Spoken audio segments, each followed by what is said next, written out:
There's a reason you feel empty after sex. There's a reason every perfect woman eventually feels wrong. And it's not because something's wrong with them. It's because something inside you has been hijacked. Most men have no idea they're addicted. Not to porn, not even to women, but to the chemical high of lust itself, a drug that rewired your brain long before you even knew what love meant. That's why you chase one woman after another. That's why you lose interest the moment she gives you what you wanted. That's why, deep down, no matter how many bodies you touch, you still feel completely alone. You think you're choosing women, but you're not. Lust is choosing for you. It's been steering your relationships, your habits, your confidence, your entire identity, while you convince yourself you're in control. I used to live like that. The thrill, the validation, the endless pursuit. It felt like power, but it was prison. I wasn't chasing women. I was chasing a feeling that kept disappearing the second I caught it. And that's what this is really about. Not guilt, not religion, not shame. It's about breaking the invisible program that's been running your life since you were 13. Because once you see it, you can't unsee it. And once you wake up, nothing about women or yourself will ever look the same again. What if I told you that every decision you've ever made about women wasn't really yours? Every crush, every fantasy, every mistake, all of it traced back to a silent code running in your mind. A program you didn't install, but one that's been steering your entire life since the first time you felt desire. This isn't some spiritual metaphor. It's real. When you were 13, your brain got introduced to dopamine, the most powerful currency in male biology. From that moment, your wiring changed. Every image, every fantasy, every touch reinforced the same loop. Want, chase, release, repeat. And because it felt good, you never questioned it. You thought it was natural.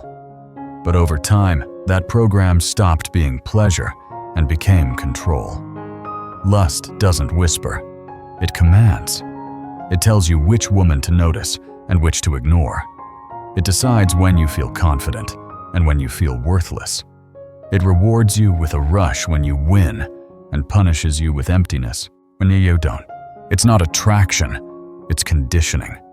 And most men spend their entire lives confusing that addiction for love. You think you're choosing women, but you're actually obeying the code. That's why the same patterns keep repeating. The wrong women, the shallow connections, the constant boredom after the chase. It's not bad luck.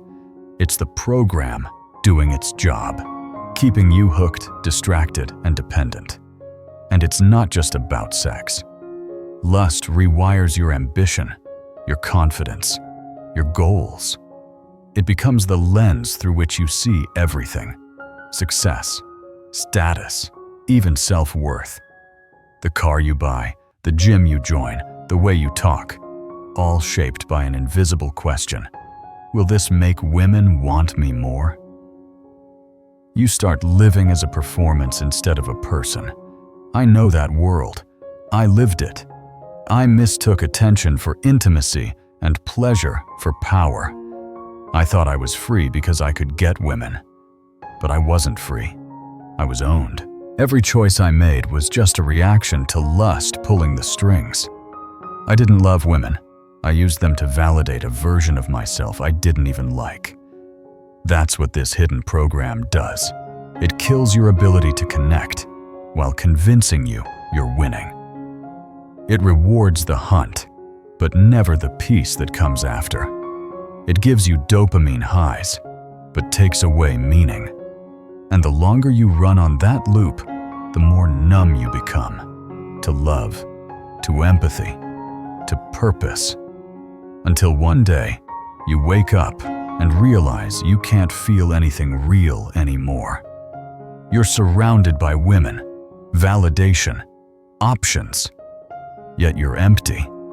That's not life. That's lust in control. And until you learn how to break that code, you'll keep mistaking your own programming for desire. Every man thinks he's immune until the silence hits. That moment after the rush, when the body cools down, but the mind starts to ache. You stare at the ceiling, next to someone who should make you feel alive, and all you feel is nothing. It's not satisfaction. It's not peace. It's the familiar emptiness that follows every victory. And no one ever tells you that emptiness isn't an accident. It's the price of living under lust's control. Lust gives you just enough pleasure to keep you chasing, but never enough to make you whole. It's like emotional fast food, quick, greasy, and gone in minutes. It fills the hunger for a moment, but leaves you starving for something real. And the longer you feed on it, the more it rewires your appetite. You stop craving connection. You start craving stimulation. You don't want love. You want the high. That's why you keep meeting the same kind of woman in different bodies. The same drama, the same chaos, the same patterns repeating like a broken record. You think you're cursed. You're not. You're just broadcasting the wrong frequency. Lust attracts what it mirrors. Women who are just as addicted to validation as you are to desire. Two broken signals colliding, mistaking their dysfunction for passion. You call it chemistry, but it's not chemistry. It's codependency dressed as romance. And here's the painful truth. Lust doesn't just ruin relationships. It ruins your ability to recognize love when it finally shows up. The right woman could stand right in front of you, offering peace, loyalty, depth, and you wouldn't even see her, because lust only responds to chaos. You've been trained to crave intensity, not intimacy. You mistake calm for boredom and stability for weakness. I used to tell myself I was just picky, that women were the problem, that no one could keep my attention. But deep down, I knew it wasn't about them, it was about me. I didn't know how to love because lust had burned out my sensitivity. Every emotion felt dull unless it was wrapped in sexual tension. I wasn't chasing women anymore. I was chasing the feeling of being wanted. That's the hidden cost. Lust robs you of genuine connection while convincing you you're chasing it. It replaces partnership with performance, love with control, intimacy with obsession. And every time you fall for it, it digs the hole deeper until even your victories feel like losses. That's when you start to realize the truth most men never face. Lust doesn't make you powerful. It makes you predictable. And as long as it owns you, every choice you make will lead to the same ending. Pleasure first, pain forever. If this truth hits somewhere deep, good. That means you're waking up. Don't just click away and forget it. Subscribe. Stay here and learn how to take your power back piece by piece. Every week, we break the code that keeps men trapped and build the mindset that sets them free. Something changes the moment you stop feeding the beast. At first, it's quiet. Too quiet. You expect peace, but what you get is withdrawal. Your mind fights back. It wants the hit, the fantasy, the rush. Every part of you screams for the comfort of the old cycle, that familiar chaos disguised as excitement. But if you hold the line long enough, if you refuse to numb yourself again, something incredible happens. The fog starts to lift. You begin to see what you couldn't before. For years, lust had been your lens. Smudged, warped, dirty. And now, it's as if someone finally cleaned it. You look at women differently. You look at yourself differently. You notice things that never registered before. The warmth in someone's laugh. the way a person carries kindness, the subtle beauty of peace instead of drama. It's disorienting at first, like you've been living underwater and suddenly learned to breathe air again. And then it hits you. You weren't seeing women at all before. You were seeing projections, outlines filled in by your own hunger. You thought you were attracted to them, but really, you were addicted to how they made you feel. That's why you kept choosing the same kind of woman. Loud, chaotic, performative. Because that's the energy lust recognizes. When you live in lust, you attract mirrors of your own addiction. But when you start to break free, your perception shifts to a frequency most men never experience: clarity. The first time I practiced real abstinence, not just physical, but mental, I was shocked by what I saw. I realized women exist on two paths. There are those who crave connection, who carry grace, who build peace. And there are those who chase attention, who survive on validation, who weaponize their beauty because it's the only power they've ever known. Most men can't tell the difference, not because they're blind, but because lust makes them blind. It doesn't let you recognize depth. It only lets you respond to signals of pleasure. Once the fog clears, it's terrifying. You start seeing how broken the game really is, how both men and women are lost in the same loop of need and performance. But that fear is where freedom begins, because once you see the pattern, you can't unsee it. You start making choices differently. You start listening instead of hunting. You start seeing value in things. Lust never showed you loyalty, simplicity, peace. That's the real awakening. Not a moral transformation, not spiritual superiority, but a return to function. You're no longer a puppet dancing for dopamine. You're finally a man again, conscious, grounded, dangerous in the best way. Because once lust stops controlling your eyes, nothing and no one can control your life. Every man under lust's control ends up walking one of four roads. Different directions, same destination. Disappointment. It doesn't matter how successful you are, how disciplined you think you've become, or how good your intentions once were.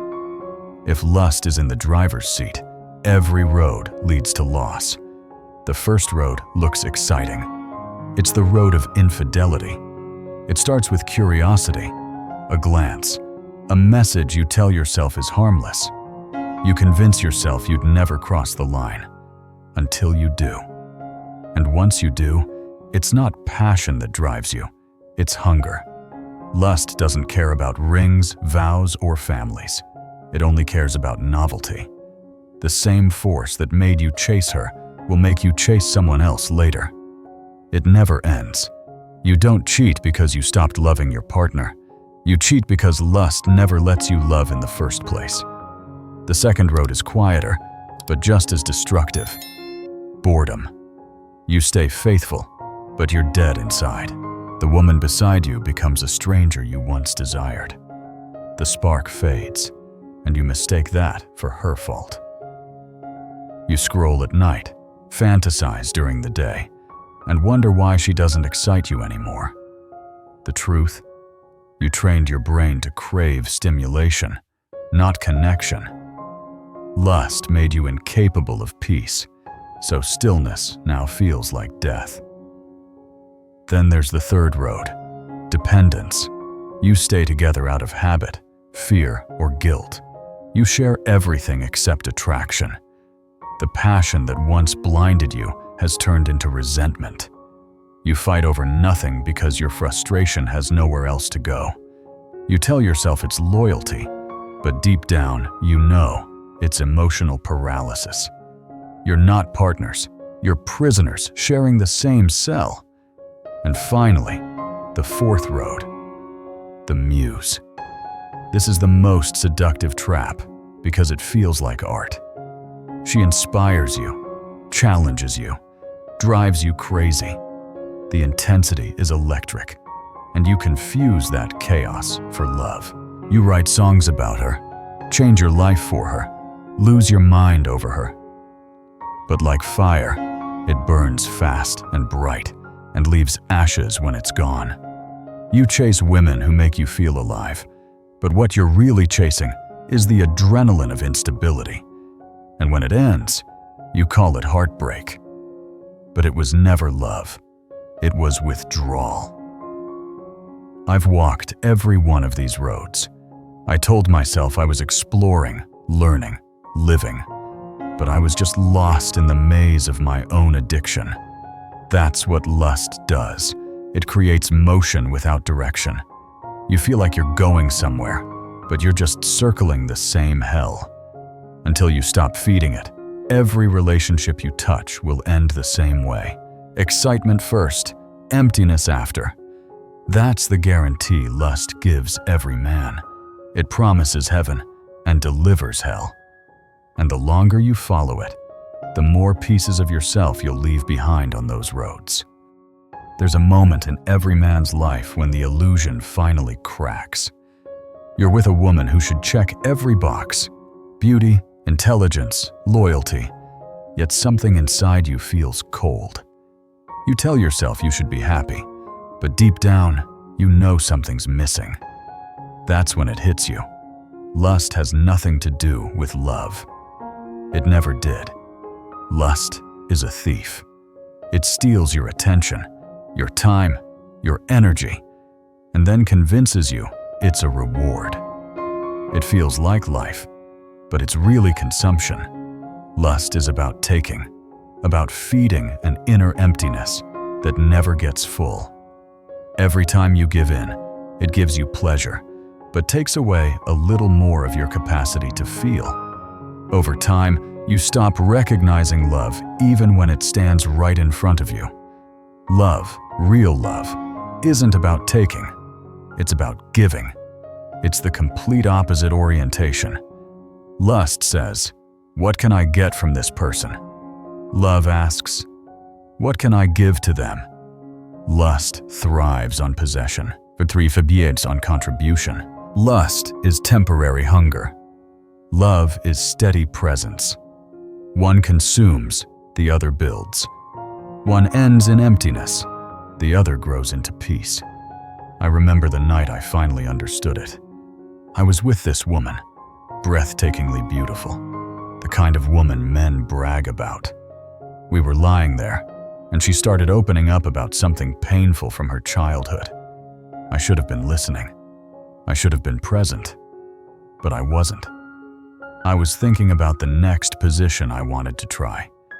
She was bearing her soul, and I was planning my next dopamine hit. That's when I realized I wasn't a man anymore. I was a machine programmed for pleasure. That's what lust does. It disconnects you, not only from women, but from yourself. You stop valuing your integrity, your depth, your purpose, because you're chasing validation instead of meaning.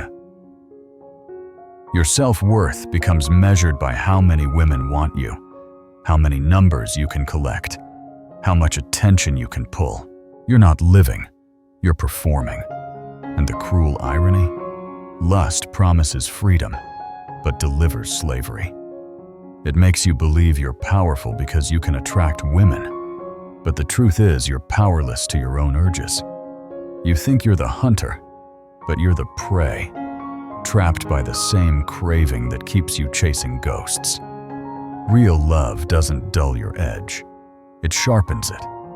It doesn't take your strength. It gives it purpose. When you love, you build. You protect. You create. Lust burns fast and leaves you hollow. Love burns slow and leaves you whole. The world glorifies the first because it's louder, flashier, easier to sell. But the second, the quiet, steady, real kind, that's where a man finally becomes more than his desire. That's where he becomes free. The moment you decide to stop feeding lust, your life doesn't instantly get better. It gets harder, at least at first. You're not just cutting off a habit. You're severing a drug that's been running through your brain for years. The first few weeks feel like withdrawal because that's exactly what it is. Your body twitches for the hit. Your mind races. Your sleep breaks. Your patience does. You feel restless, angry, even lost. But buried inside that chaos is the start of something sacred, the process of taking your power back. See, abstinence isn't about punishment. It's not about purity or repression. It's about clarity. It's about seeing how much of your identity was built around chasing stimulation. When you stop feeding lust, you realize how quiet the world actually is, and how loud your mind has been all along. That silence you feel? That's detox. That's your brain resetting itself after years of noise. Then one day, and it's never dramatic, it just happens, you wake up and notice you can actually think clearly again. The fog that's been there since adolescence starts to lift. You begin to notice details that used to blur into the background. Laughter that feels genuine. Kindness that feels magnetic. Beauty that isn't sexual, but soulful. It's like seeing color after living in grayscale. Your energy changes, your presence feels heavier, calmer, more deliberate. Women sense it immediately. They start treating you differently, not because you're playing some fake alpha act, but because they can feel you're no longer driven by hunger. You're not scanning, not calculating, not performing. You're just there, grounded, focused, free. And ironically, that absence of lust makes you more attractive than any line, car, or physique ever could. This is what real abstinence does. It doesn't kill your desire, it disciplines it. It forces you to redirect that energy into something meaningful. Your craft, your purpose, your mission. Lust scattered your energy in 1,000 directions. Abstinence gathers it back into one unstoppable force. It's not about becoming less of a man. It's about becoming one who's finally in command of himself. I've watched men change entirely through this process. They quit drinking, not because they had to, but because they no longer needed to escape. They switched their friend groups because they realized how shallow the game really was. They discovered passions and focus they didn't even know existed. One friend told me, "Man, I realized 90% of my life choices, the job, the car, even the jokes I told, were just about getting women's attention. When I stopped performing, I had to figure out who I actually was." That's the terrifying and liberating part of abstinence. It strips away the illusion and shows you the truth. Most men never get there because they're too afraid to face themselves without the distraction. But for the few who do, something extraordinary happens. They stop chasing women and start attracting peace. They stop performing for approval and start living for purpose. That's not suppression. That's evolution. There's a moment when everything finally clicks, when you realize lust was never about women at all. It was about power, the illusion of it, the need to feel wanted because you didn't know how to feel worthy. That's what this entire war has been about. Not sex, but identity. And when you take your power back from lust, you stop being a consumer of life and start being its creator. Abstinence isn't about deprivation. It's about redirection. Every ounce of energy you used to waste on chasing pleasure becomes fuel for something greater. Your purpose, your mission, your growth. You start to see your sexual energy for what it really is, the most potent creative force you possess. And when you invest it instead of spending it, your life transforms in ways that are hard to explain. You stop reacting and start leading.